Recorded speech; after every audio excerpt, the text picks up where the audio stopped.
நேற்று நடந்த ICC men's T20 world cup தொடரில் ஆஸ்திரேலியாவும் ஸ்ரீலங்காவும் மோதினாங்க. முதல்ல ஆடிய ஆஸ்திரேலியா 20 ஓவரில் 6 விக்கெட் எடுப்பிற்கு 181 ரன்கள் எடுத்தாங்க. ஆஸ்திரேலியாவின் தொடக்க ஆட்டக்காரர்களான மார்ஷும் டிராவிஸ் ஹீடும் அரை சதம் விளாசினார்கள். பின்பு களமிறங்கிய ஸ்ரீலங்காவுக்கு தேவை 182 ரன்கள். தொடக்க ஆட்டக்காரரான பத்து நிஷாங்கா சிறப்பான ஆட்டத்தை வெளிப்படுத்தி தன்னுடைய சதத்தை பூர்த்தி செய்தார்.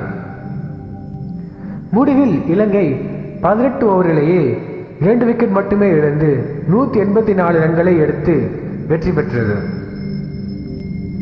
இப்போ ஆஸ்திரேலியா அணிக்கு ஒரு பெரிய நெருக்கடி இருக்கு.